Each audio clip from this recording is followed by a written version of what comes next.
South ఇండియాలోనే biggest sorry store మన Varahi silks మన విజయవాడ ఎంజీ రోడ్లో డిసెంబర్ 4వ తారీఖున ఘన ప్రారంభం. మీరు ఈవెంట్స్ ఇది సినిమాలు సీరియల్స్ కాకుండా ఈవెంట్స్ అవి కూడా చేస్తూ ఉంటారు కదా? అవునమ్మా, చేస్తుంటాం. అంతా అన్ని చోట్ల చేశారా? ఎక్కడ ఆఫర్ వస్తే అక్కడ. అలాగా అలా చేస్తుండగానే ఇలా యుఎస్ అది వెళ్ళడం జరిగిందా లేకపోతే అంతే అంతే ఇక్కడ చేస్తుండగానే నాకు అవి కూడా ఆఫర్ వచ్చాయి. అందుకు కారణం ఆర్టిస్టులు కూడా ఉన్నారు. శివాజీ రాజా, ఏవిఎస్ వాళ్ళ వల్ల కూడా నేను వెళ్ళాను. అండ్ మీతో పాటు వచ్చిన జనరేషన్ అంటే అహనా పెళ్ళంట నుండి తీసుకుంటే మీతో పాటు వచ్చిన వాళ్ళందరూ అటు ఇటు 2 ఏళ్ళ గ్యాప్. కొందరు బాగా సినిమాలు చేస్తున్నారు ఇప్పటికీ, కొందరు ఆగిపోయిన వాళ్ళు ఉన్నారు. అవును. మీ అందరితో టచ్లో ఉంటారా? మీతో పాటు జనరేషన్ స్టార్ట్ అయిన వాళ్ళు మాట్లాడుతుంటాం, అప్పుడప్పుడు మాట్లాడుతాం. ఇక ఆర్టిస్టులు బిజీగా ఉండటం, బిజీగా ఉండకపోవటం, దానికి కామెంటు చేయటం కూడా కాదు. అన్ని రకాలు ఉంటాయి. వాళ్ళకి ఆ క్యారెక్టర్స్కి కావాల్సిన ఆర్టిస్టులు వాళ్ళు రెగ్యులర్గా పిలిచేవాళ్ళు వల్ల కూడా అందరికీ అవకాశాలు దొరకపోవు. కొన్ని చేస్తుంటాం కానీ మేము కొంతమంది ఆర్టిస్టులు అవన్నీ నామకే వస్తే వేషాలు ఏవో ఉంటాయి. ఓ బ్రాహ్మడని, ఒక పోలీస్ అని, నాన్న క్యారెక్టర్, ఒక సంథింగ్ 1 or 2 scenes 3 scenes కంటే మించి ఉండవు. అంటే ఇక ఆ స్థాయికి అంటే చాలా మంచి క్యారెక్టర్లు చేసే స్థాయికి రెగ్యులారిటీ రాలేకపోవడానికి రకరకాల కారణాలు ఉంటాయి. మేబీ అలాంటి క్యారెక్టర్లు రాయట్లేదేమో రాసే టైంలోనే. మరి రాయకపోవటం ఏముంది లేదండి, ఉంటాయి, రాస్తున్నారు. ఎప్పుడైతే పెద్ద క్యారెక్టర్ సినిమాలో పెద్ద క్యారెక్టర్ అయిపోతుందో ఆటోమేటిక్గా కమర్షియల్ ఆలోచనలు వచ్చేస్తాయి.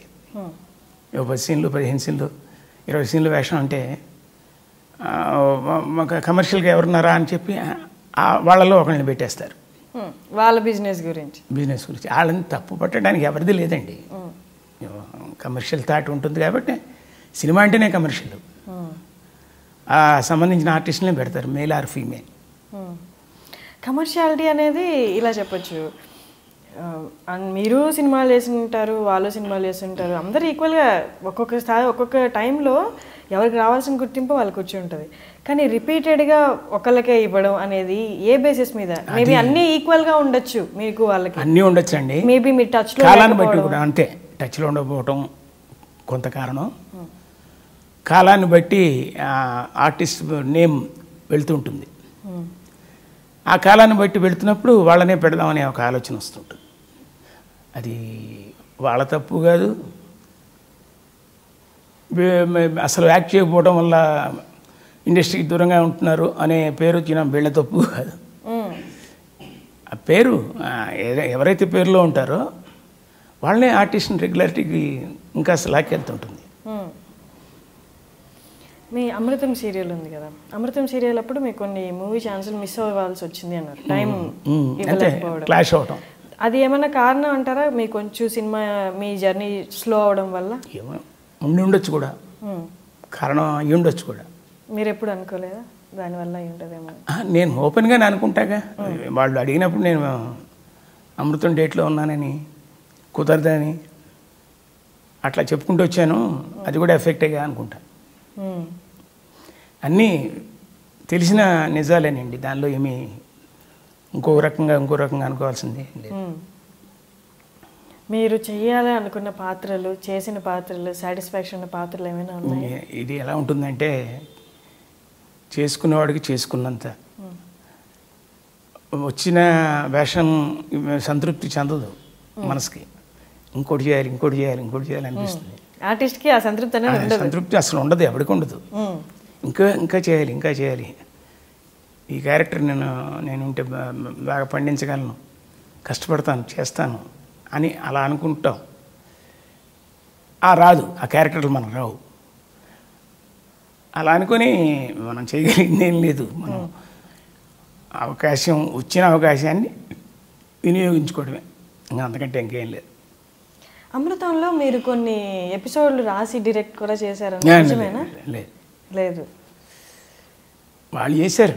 గుండం గంగరాజు గారితో పాటు హరిచరణ్ అని ఒక డైరెక్టరు, కాంచి ఎస్ఎస్ కాంచి మన కీరవాణి గారి తమ్ముడు గోపి కసిరెడ్డి అని ఒక అతను శివాజీ రాజా కొని చేశాడు. మొత్తం ఒక 10 మంది చేసి ఉంటారు. నేను చేయలే.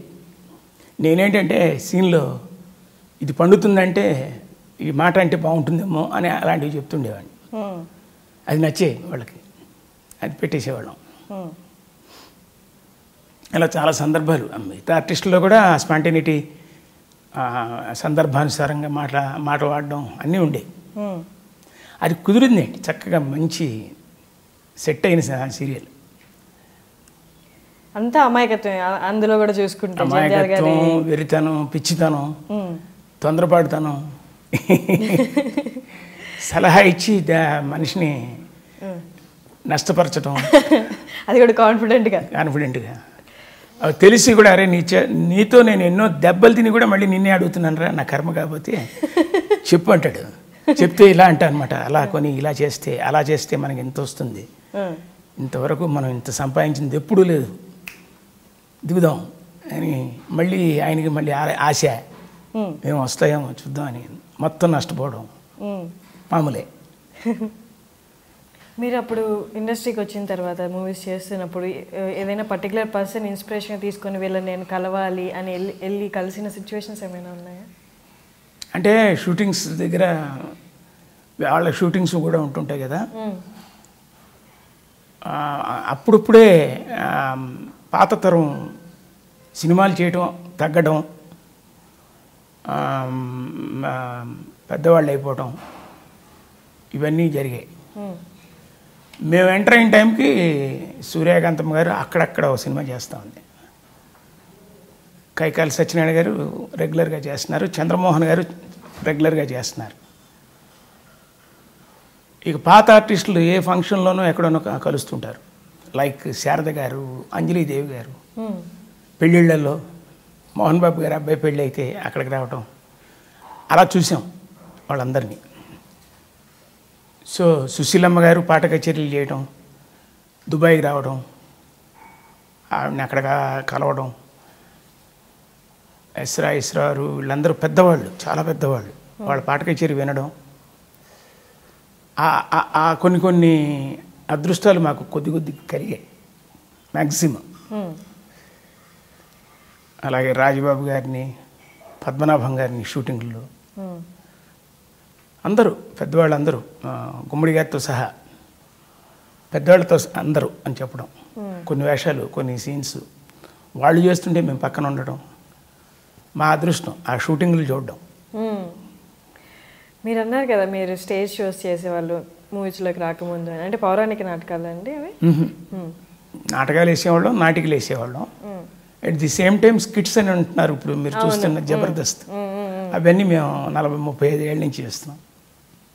అప్పట్లో కామెడీ అంటే ఎలా ఉండేది? ఆ టైమింగ్ కానీ, ఆ క్యారెక్టర్లు కానీ, సబ్జెక్టు అనుకుని దానికి యాడ్ లిప్స్ వేసుకుంటూ దానికి ఒక పంచి వచ్చేట్టుగా చేసేవాళ్ళు. మీరే కాన్సెప్ట్ అన్నీ మేము మాదే అని చెప్పడం తప్పు, కానీ ఒక్కొక్కరు రాసినవి మేము పట్టుకొచ్చి చేసేవాళ్ళం.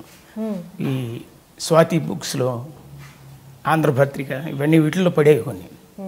అట్లా పడిన ఇదిలో మన మల్లాది వెంకట కృష్ణమూర్తి గారని ఆయన రైటర్, మీ అందరికీ తెలిసి ఉండాలి. ఆయన రాసిన ఒక కాలం కథ ఏదో ఉండేవి, అలాంటివి పట్టుకొని చేసేవాళ్ళం.